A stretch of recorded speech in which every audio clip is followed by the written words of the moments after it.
All right, everybody, we're back. It's the Wildcast podcast. I am your host, Michael Lev, senior writer and columnist for the Arizona Daily Star and Tucson.com. And we have got ourselves a very special guest today. We have two guests today, actually. The first one is Cameron Holmes, freshman for the Arizona men's basketball team. Cameron, welcome to the show. Thank you for having me. So let's start with this. I'm a Michael, so people are always like, do you like to be called Michael or Mike? Do you like to be called Cameron or Cam? Yeah, it doesn't matter to me. Either one is fine. Either one is fine. All right. Yeah. So we'll go with Cameron for now. I would also, welcome you to Arizona, but you are a child of the desert, right? You've lived here for what, about 10 years or so? Yeah, 10, 11 years. 10, 11 years in the Valley. So you're used to this kind of weather and so forth. But you are from a kind of a basketball family, right? Let's start there. Your older brother, one of two older brothers, DaRon Holmes II, was a first-round pick in the NBA draft in 2024, played his rookie season last year with the Denver Nuggets. How would you describe your relationship with DaRon and what's meant to you to have him as kind of someone leading the way? Yeah, he's like just my mentor. Like, of course we all grew up playing basketball. My other brother as well, Quentin, but he switched over to football. But like having DaRon in my life, just like he's always just led the way and just showed me the way, kind of like how to play. And like ever since I was young, he's the one that's like really taught me how to play basketball. So just for him to be in my life and, just be there as a big brother and just love and support me, it means a lot. What is the age gap between you two? It is 5 years. 5 years. Okay. Yeah. Was he in Brooklyn for the draft? And were you also in Brooklyn for the draft? Yes, sir. We all went to the draft. Yeah. What was that like when his name got called? Oh, it was surreal, just seeing my big brother get his name called, knowing that's everything that he dreamed for growing up. It was just the best feeling ever for him, and I was so proud of him. So it could be a little confusing on draft night, especially in the NBA, because they don't necessarily announce the trades in a timely manner and so forth. Was he drafted by Phoenix and then traded to Denver? Okay. Yeah, he was. So did you guys think for a minute that like he was going to play for the Suns? Yeah, for a minute we did until, the word got around that he was getting traded to the Nuggets. I really didn't know how to feel. It was so quick. It happened so fast. I had my mindset on him coming home, but, he still landed at a great spot and, he's doing well. So. Well, he sure did. He missed his rookie year because of an injury suffered in the summer league, right?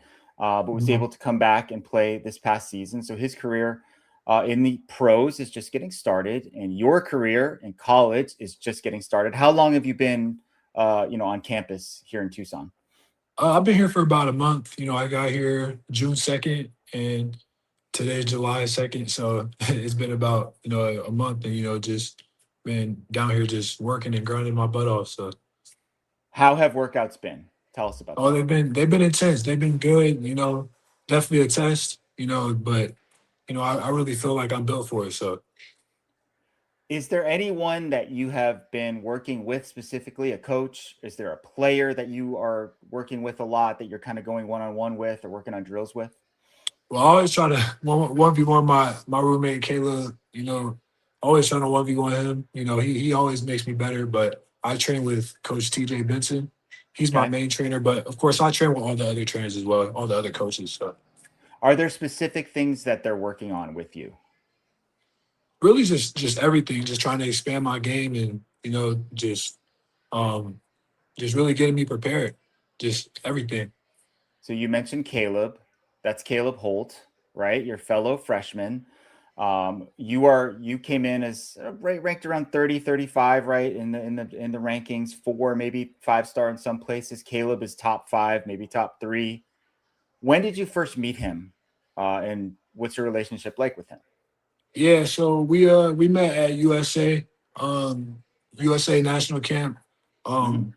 We met, I think it was a freshman.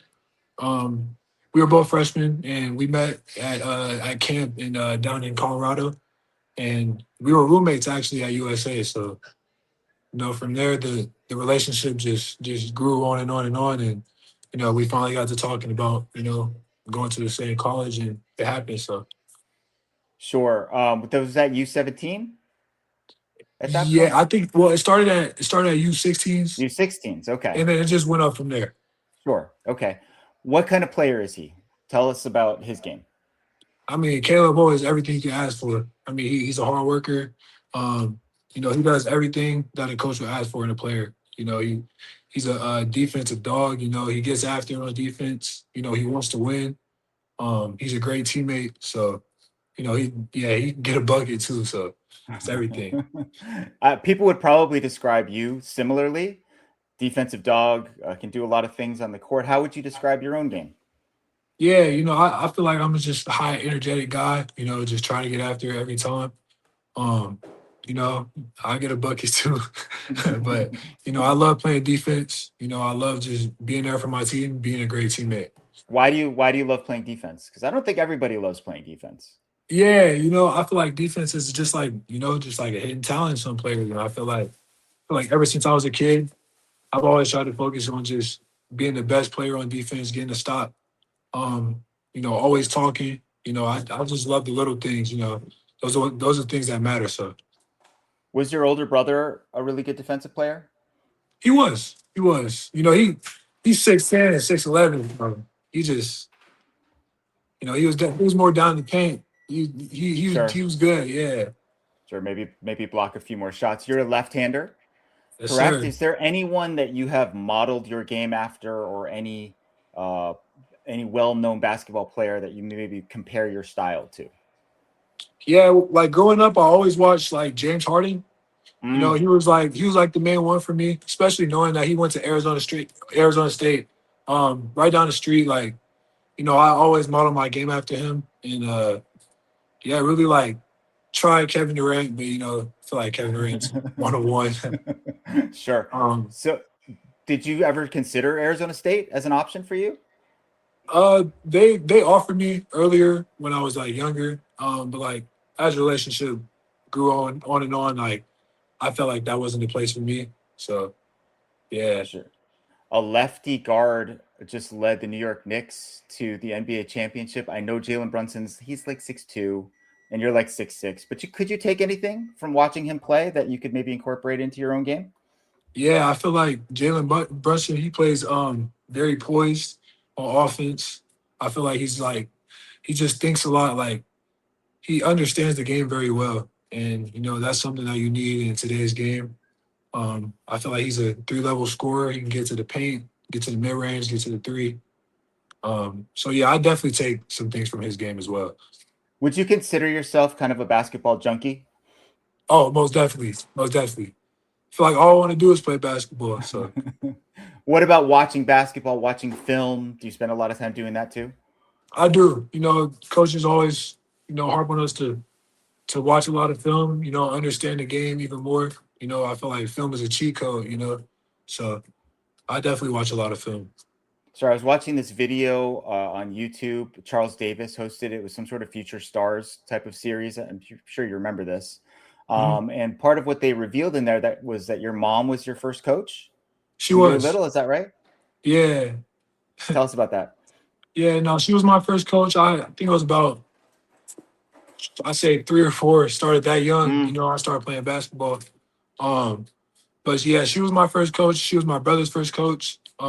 She coached us all at the YMCA when we were younger. So yeah. Are your parents glad that you're playing like a 2-hour drive away or so from home? Yeah, I feel like they are. I definitely, we definitely, talked it through commitment day and realized that staying home would be the best option for me. Just knowing that my family's going to be able to come see me play, that's just extra motivation.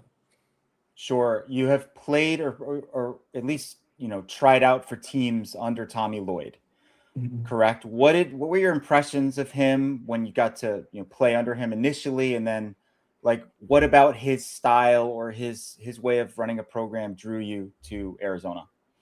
Yeah, I feel like Coach Lloyd, he's a very smart coach. He knows what he's doing out there, and he's going to push you to be the best possible player you can be. And, ever since USA, I felt like I took that away from him. And, just understanding his game and understanding what he runs it just makes the game way easier. So it's definitely great having him as a coach. Sure. Tommy seems like a real genuine guy too. Like what you see is what you get. And that's not always the case with coaches, maybe especially in college basketball. A lot of them kind of come across as, kind of used car salesmen or whatever. What do you make of just kind of his demeanor, his approach, his personality? Yeah, it just shows that, he wants his players to get better every day, that he truly believes in us. And that's all you can ask for out of a coach, and just having him there and just understanding that he wants the most out of me and he's going to push me to be the best, it means a lot. Sure. I have my own Wildcat. You might be able to see him in the background there. He was napping next to me. He just woke up. Not sure what he's going to do next here, but we'll continue on. So you played your entire high school career at one school, Millennium High School in Goodyear. And I feel like that you're like the exception to the rule these days with that sort of thing. Why did you decide to stick with one school, even when your coach left? Your senior year. Yeah, at first I felt like, you know, staying at Millennium, I felt like I would get so much better and my game would just develop. And I really felt like it did. Over the course of those 4 years, I had some great coaches along the way. But loyalty is the biggest thing to me. And I felt like staying was the best option. I talked about it with my dad, my mom, and my brothers as well. Like, should I stay? Should I stay? And ultimate thing was that I stayed.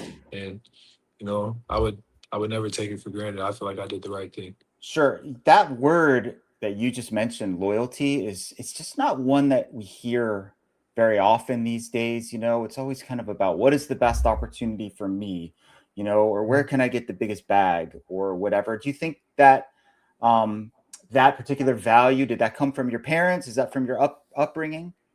Yeah, it's definitely from my family. I feel like they've always taught that to me when I was, growing up. Just be you. The decisions that you make is like just be yourself. And I feel like loyalty always tied into that. So, yeah, my family, my mom and dad, my brothers always taught that to me. So one of your teammates in high school is potential future Wildcat, Aiden Diggs. You guys had a really, really good team this past year, and you had your sights set on winning a state championship. You just fell short. What happened? Oh, the last play, it was definitely a lot. I feel like, we just weren't set and we didn't talk everything through and that's okay. And I always felt like I didn't do a good job enough as a leader and I didn't step up, and get the team together and really get them locked in for the last play. But life goes on, and I felt like Aiden did his part. He did a great job. Dropped like 30 that game. He was going crazy. So Aiden's definitely he's definitely the one. I y'all gotta look out for him for sure. For those who don't know, Millennium lost to St. Mary's in the semifinals, right, of the Open Division on a last-second three-pointer, literal last-second three-pointer. I couldn't tell where you were, like watching the replay of that play, but it sounds like you maybe just took that as a lesson of some sort.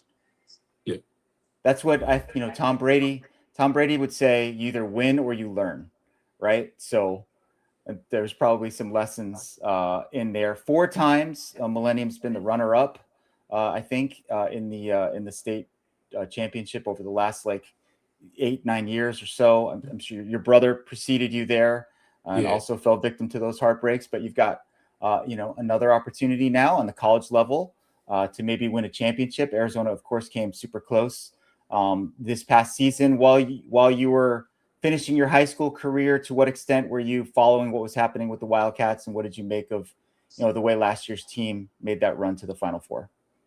No, I was definitely paying attention. They're just a winning team, winning program. Everything I took away from their last run, I feel like that tied into my decision as well. You know, just seeing how far they made it and how good of a job they did, just tied into everything as well. So Of course. So, as mentioned, you went to Millennium High School, which is in Goodyear. I'm sure you're aware of this, but a certain American institution recently opened in Goodyear called Bucky's. That's kind of been all the rage. A lot of like the foreign visitors for the World Cup, they've tried to make stops at Bucky's or whatever. Have you been to the Bucky's? Has your family been to the Bucky's as of yet? I haven't been to the Bucky's yet. I haven't been back in town. Uh, I'm pretty sure my family hasn't been either, but we're Okay. definitely gonna make a stop for sure. Yeah. Okay. Okay. I imagine that this is going to happen at some point in your future. People love Bucky's who go. Yeah. Really good food, um, and sort of a uniquely American experience. Um, Cam, what are your expectations? This is the last question for you before we let you go here. What are your expectations for yourself and for the team in this upcoming season? Yeah, just everybody just lock in for this year. And, let's go win a national championship. The same thing stays clear. Just win, win, win, and everybody become the best possible version of themselves. Love it. Well, hey, this has been our first guest of the pod this week, Cameron Holmes, freshman wing for the Arizona men's basketball team. Cam, we thank you so much for joining us in early July here. I hope you have a good 4th of July weekend. We wish you the best in Thank you the so upcoming much. season. And hopefully we'll get you on the show again, or we'll talk to you soon as the season approaches. Good deal, man. Really, really nice meeting you, and thank you for joining us today. Nice to meet you as well. Thank you for having me. All right, we'll be right back after these messages with another guest.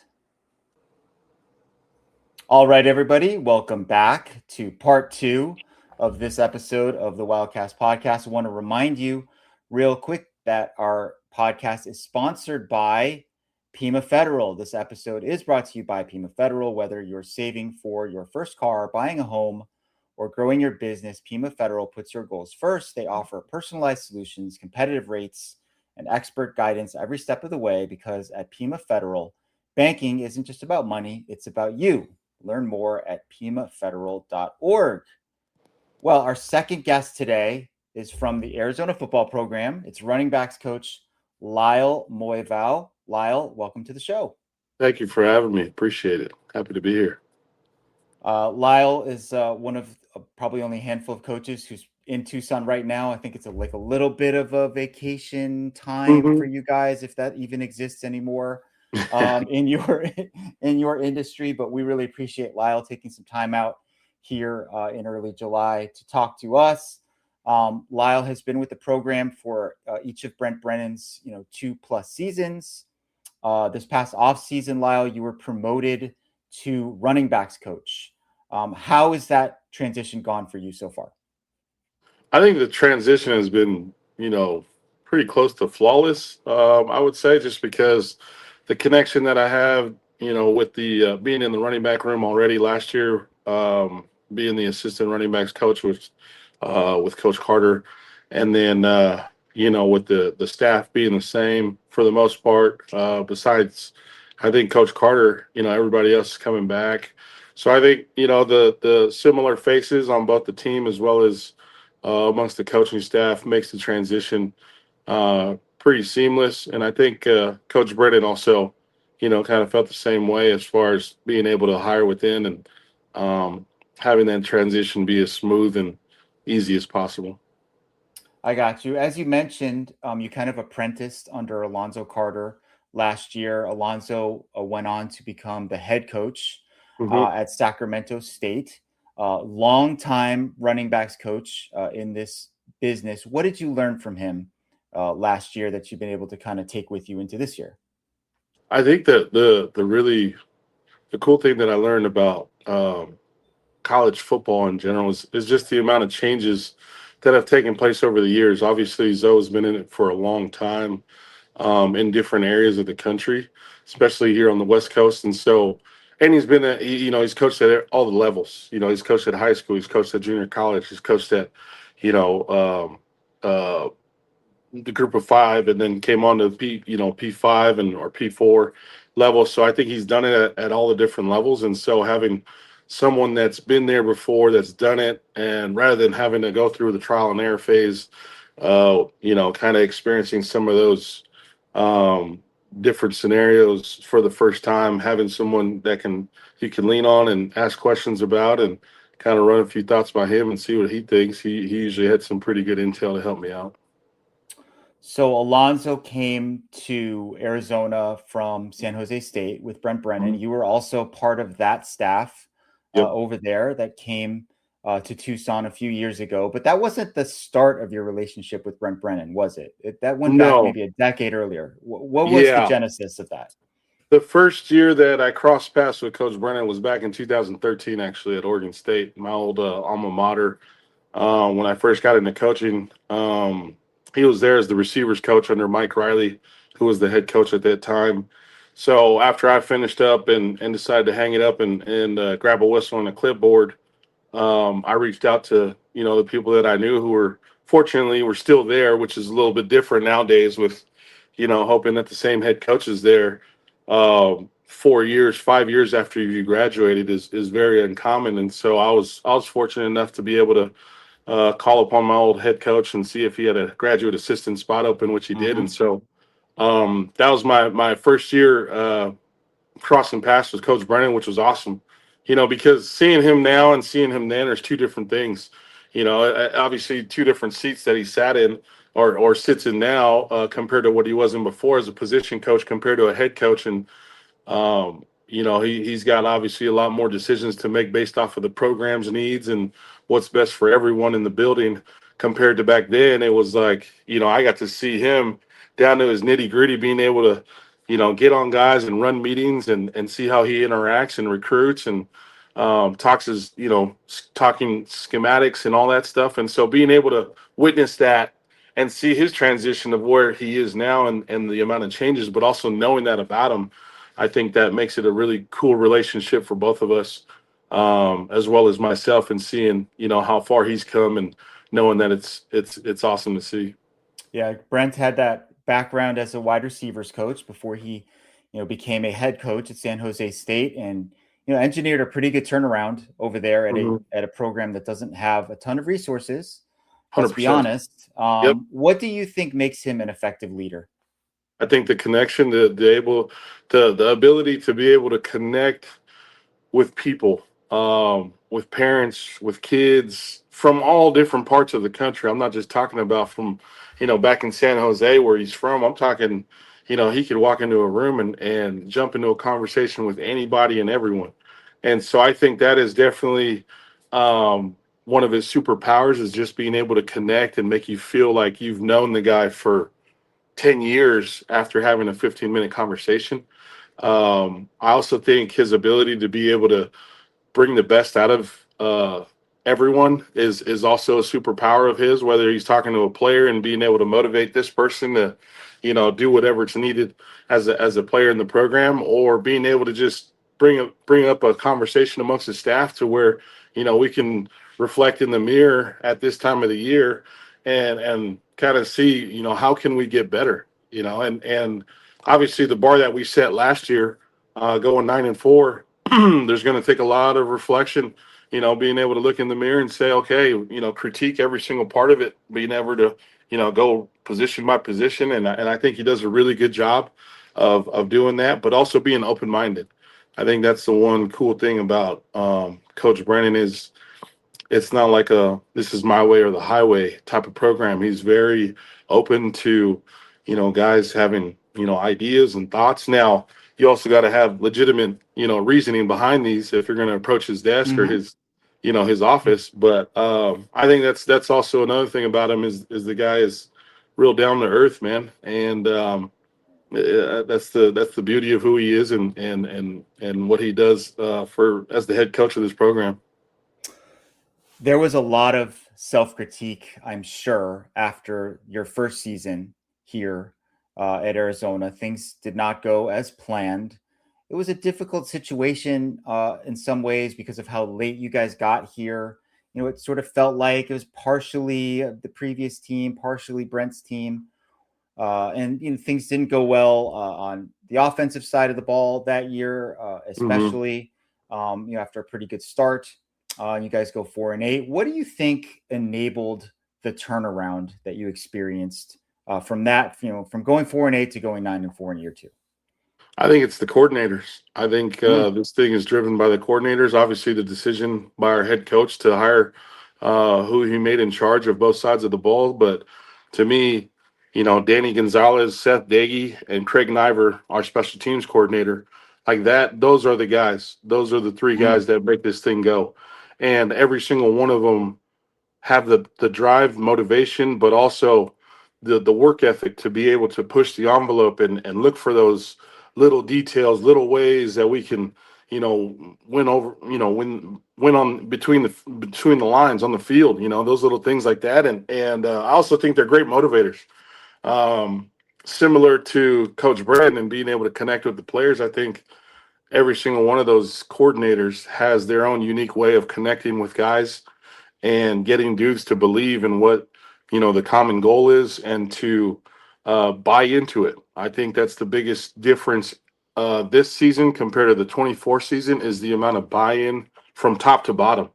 And it was great to see because you look at that group before the season and I'd say about, you got your 90%, 95% of the team is bought in by fall camp, but you still got those talented 5% to 10% guys that are kind of on the fence, and rightfully so. I'm talking about some of the guys that were part of the Fish era that decided to stay and then stick it out for another season. And, now they're contemplating like, we'll see, and to see everyone by, I'd say quarter of the way into the season truly buy in and start playing for each other and believing that if we're playing together, like special things could happen, was truly awesome.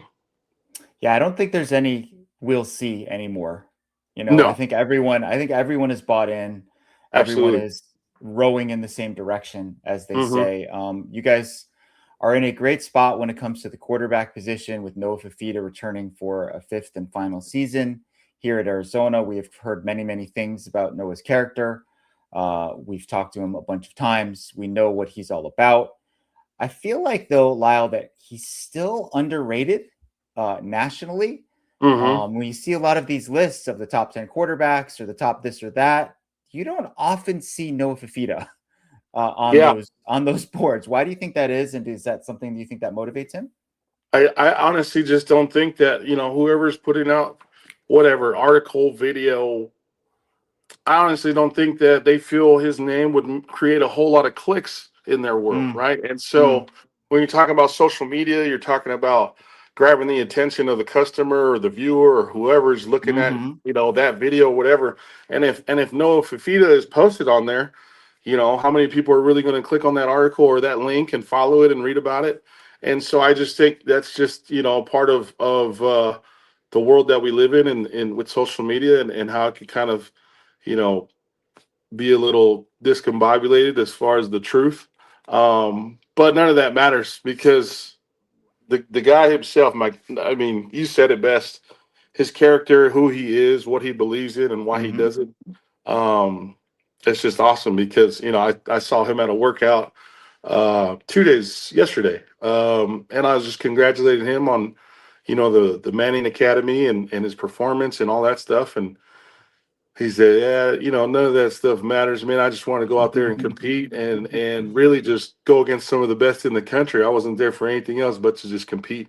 And that's just who he is. And he's not looking for recognition. He's not looking to, collect accolades. He's just out there to compete. And so that he can look at himself and say, okay, this is where my game is and where it needs to be if I want to be the best in the country.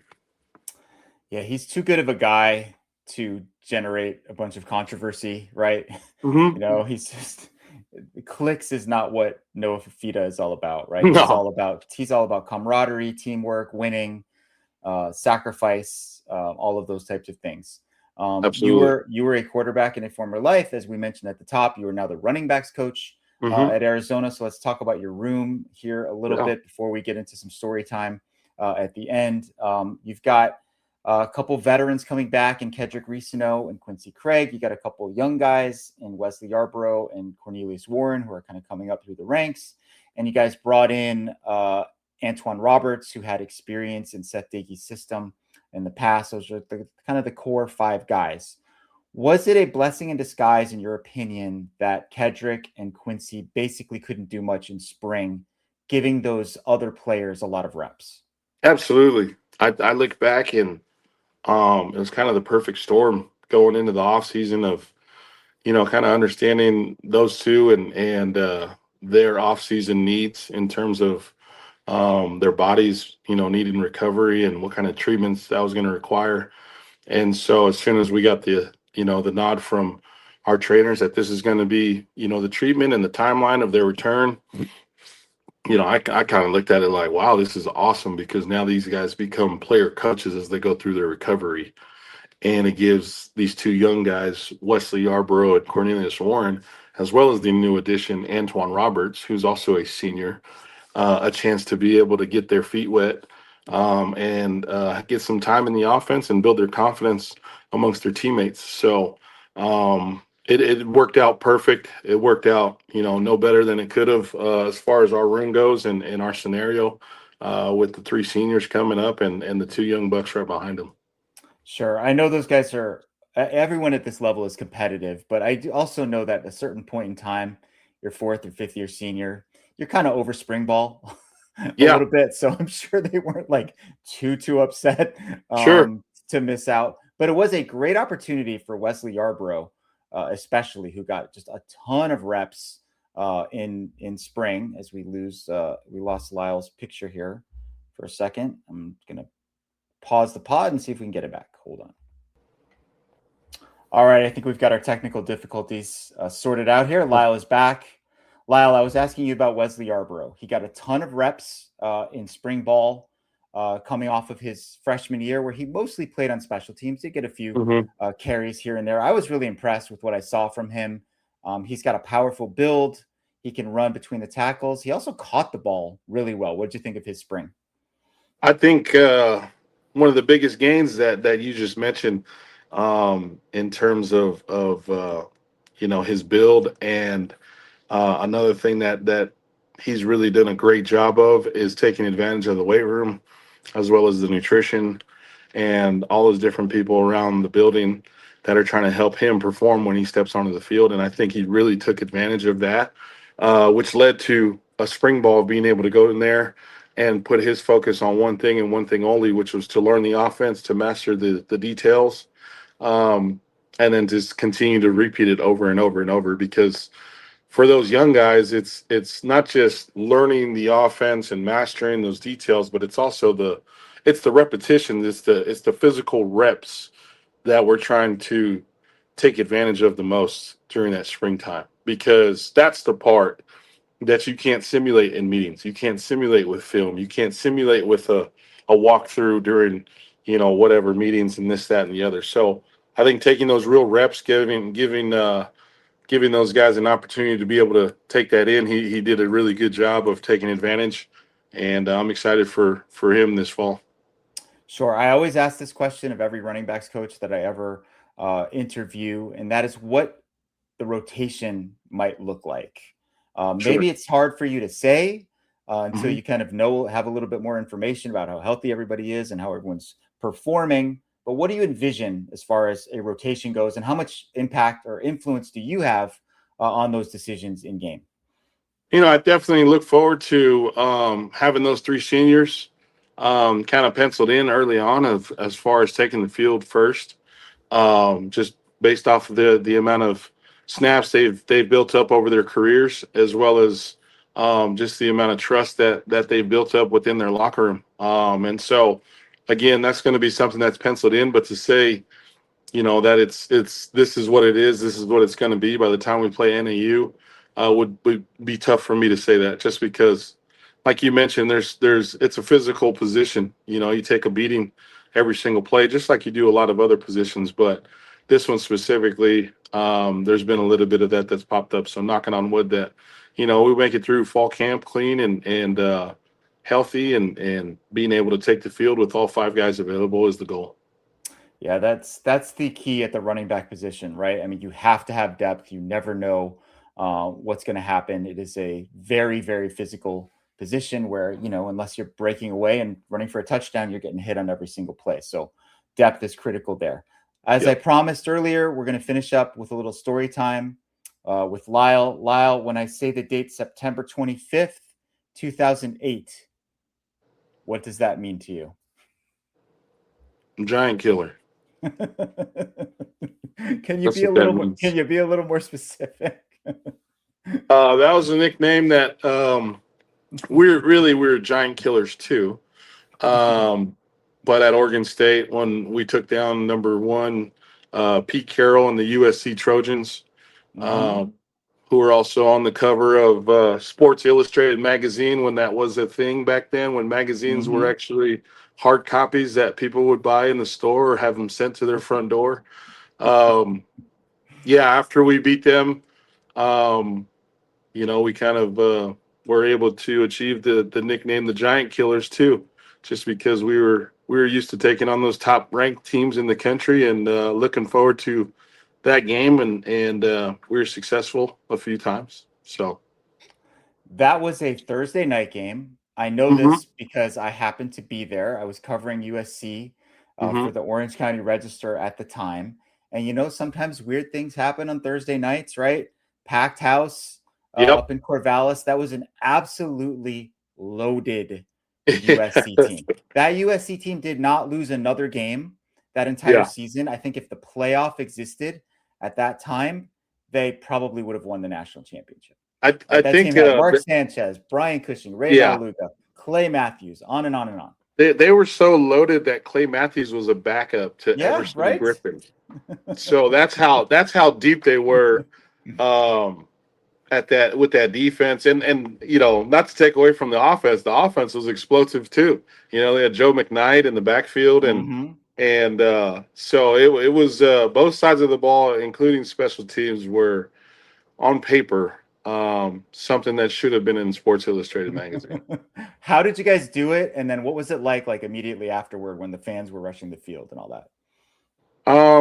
One thing I do remember is, that my old ball coach, Mike Riley, did a really good job of is he just knew, we're going to prepare. And obviously, they're the number 1 team in the country. But that doesn't take away from the fact that, we still got to execute our game plan. We still got to execute the details of what's required of our roles on each of those plays. And so never building up the moment too much to where it became intimidating as a player was always something that was special about Coach Riley. And then obviously, you've got your strength coaches that are always going to do the extra in between as far as playing the Trojan fight song, all through workouts and in the weight room and in the locker room. And so it was a great mixture of Coach Riley keeping it, just, hey, this is just another day at the office of us, preparing for an opponent. And then on the other side of it, having strength coaches that were like, okay, but we're going to make you pissed off about hearing this fight song. So I think it was that part. And then, just the confidence of the special group of players, man. We had the Rogers brothers. We had Al Falava and Greg Laybourne. I don't know if you remember Greg Laybourne. He was a safety that was also a national champion for our baseball team. He was a dual sport athlete, and he wore number 44 with a horse collar playing safety. So it just goes to show, we weren't into all the, feel good, look good, play good. All that. We were just like, man, just execute, just beat the guy across the ball from you, and then get ready to do it again when the whistle blows. Yeah, I remember the fans rushed the field after the game, and we had to kind of get over to where the interviews were, and I think they were in the basketball building, right? Yep. Yeah. Yep. So you had to kind of cross the field. Man, I feared for my life there briefly. Survived without injury. You had a great season that year in 2008, your best year, 19 touchdown passes, over 2,500 yards, and you got hurt right at the start of your senior year. What happened?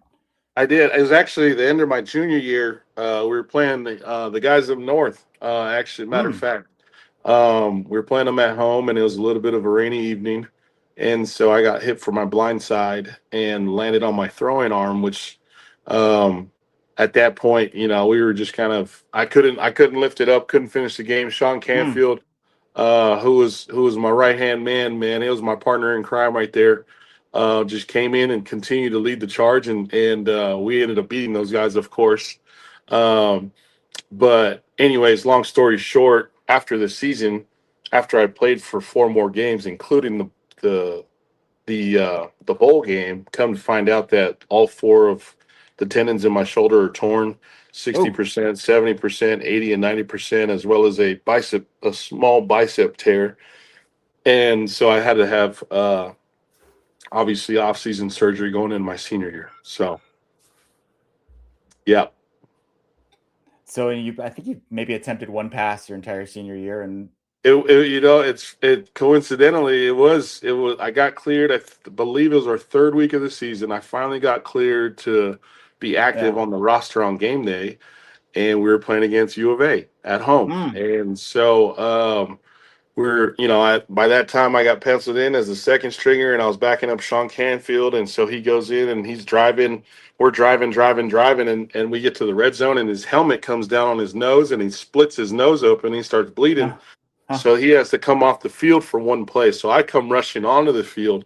Meanwhile, our offensive coordinator has his head down in his call sheet, calling a throw to the end zone because we're at like the 17-yard line, and we got the momentum rolling. But he doesn't know that Sean Canfield's out getting his bloody nose tape, and now I'm in the game. And so he calls a shot for the end zone, looks up, and realizes right before the ball snap, that's not Sean Canfield, that's Lyle. And so, of course, you know me, I don't care if you drop 12 deep, I'm going to chuck it to the end zone. And I took a shot, and it went out of the back of the end zone, but it gave me a little giggle. And then Sean came back on the field, and we continued the season. So that was not the end of your playing career, though. You Nope. went on to play a couple years of pro ball overseas. Sure. You played for the La Courneuve Flash in France and the Elecom Kobe Finnies in Japan. Is that right? What do you remember about those days? Man, what a different world American football is in those countries. Now, I will say the appreciation for the game of football and the fun that's involved still remains the same wherever you go. These guys, I mean, it was obviously a different type of schedule in terms of practices. We only practiced and played games on the weekends. And so games were every other weekend, I should say.